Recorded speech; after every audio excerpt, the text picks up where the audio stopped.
Le développement du numérique s'intègre finalement assez naturellement dans les enjeux de santé publique, au sens où il apporte des réponses aux principales problématiques auxquelles nous sommes tous aujourd'hui confrontés, à commencer par l'évolution des pratiques, c'est-à-dire des pratiques de plus en plus exercées en groupe autour du parcours de soins d'un patient. Au-delà de l'évolution des pratiques, on a des patients, on le sait, qui sont de plus en plus acteurs de leur santé. On a aussi des besoins croissants, notamment en termes de médecine préventive, prédictive, toutes les perspectives qu'offre aujourd'hui l'open data. Et puis enfin, on a toujours, et c'est pas prêt de s'arrêter, des besoins en termes de réduction de dépenses. Et donc face à tout ça, le numérique offre des solutions nouvelles, des solutions d'échange et de partage de données sécurisées. En ce sens, c'est donc un levier très puissant de transformation, à condition qu'il y ait des usages. Donc pour nous, l'enjeu aujourd'hui, c'est de développer les usages. Le cadre juridique français offre un niveau très élevé de protection des données personnelles. À ces exigences s'ajoutent celles qui s'appliquent spécifiquement aux données de santé. Alors tout ça fait un cadre qui peut paraître très contraignant pour le développement de produits et de services en santé. Mais ce dont il faut que les patients soient conscients, c'est ce que ce niveau d'exigence leur apporte. L'essentiel qu'on peut citer là, c'est le fait que leurs données personnelles de santé vont être stockées chez les hébergeurs agréés pour l'hébergement de données de santé, donc des industriels qui ont fait la preuve de leur capacité à apporter un certain niveau de sécurité. Et le deuxième grand type de protection, c'est le fait que le consentement des patients à l'échange ou au partage de leurs données de santé, consentement ou droit d'opposition, fait l'objet d'une surveillance très rapprochée de la CNIL. Donc à terme, le cadre juridique français offre aux patients une véritable garantie de protection de leurs données personnelles de santé. Même s'il peut paraître contraignant, il faut aussi avoir conscience qu'on a le souci de faire évoluer ce cadre. Et la loi de santé qui vient d'être promulguée montre un certain nombre d'avancées pour être au plus près de l'évolution des usages et des contextes. Les pouvoirs publics, plus particulièrement la ZIP Santé, peuvent accompagner l'innovation de plusieurs manières. La ZIP Santé le fait au travers de ces trois grandes missions. Ces trois grandes missions que sont d'une part poser un cadre régalien pour le numérique en santé, deuxièmement, accompagner les acteurs et enfin, troisième grande mission, conduire des projets à l'attention des professionnels de santé et des patients.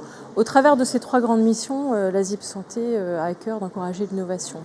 Alors, dans le cadre de nos missions régaliennes, où il s'agit de poser des cadres, notamment un cadre d'interopérabilité et une politique de sécurité pour les systèmes d'information en santé, on a à cœur d'être à l'écoute des industriels, de leurs attentes, de leurs besoins de visibilité en termes d'investissement. Voilà. Donc tout ce qu'on élabore, on l'élabore dans la concertation, via des groupes de travail, via la publication de documents, dans une phase de concertation, avant qu'ils soient rendus définitivement publics et opposables.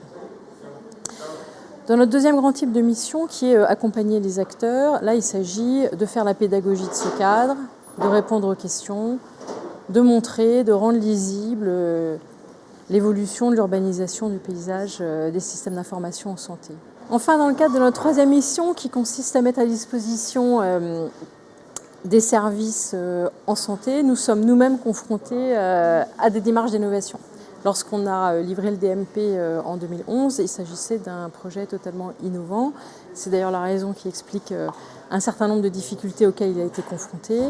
Il s'agissait donc de mettre au milieu du paysage des systèmes d'information de santé un outil qui permette le partage de données autour du patient. On peut citer aujourd'hui la messagerie sécurisée de santé qui permet aux professionnels de santé d'échanger en toute sécurité des données de santé. Service qui lui-même est désormais accessible en mobilité. Donc, en étant nous-mêmes confrontés à des démarches d'innovation, on est directement confronté à l'application des règles qu'on met en place, qui nous permet aussi de les faire évoluer pour être au plus près des besoins, qui nous incite à simplifier toujours plus les procédures. Voilà.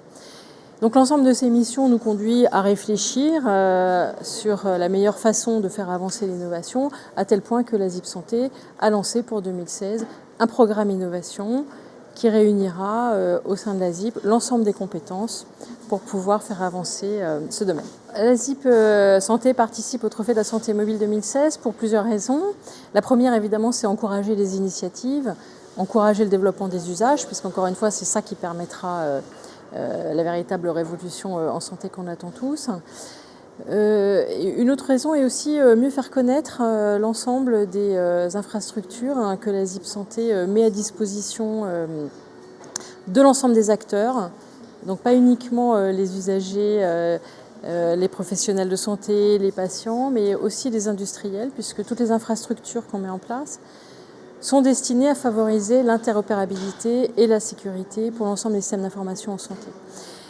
Donc aujourd'hui, l'ensemble de ces infrastructures gagne à être connues, puisque lorsque les nouvelles offres de services s'appuient sur ces cadres, sur ces infrastructures, ça peut être un puissant accélérateur pour l'offre de services en santé aujourd'hui.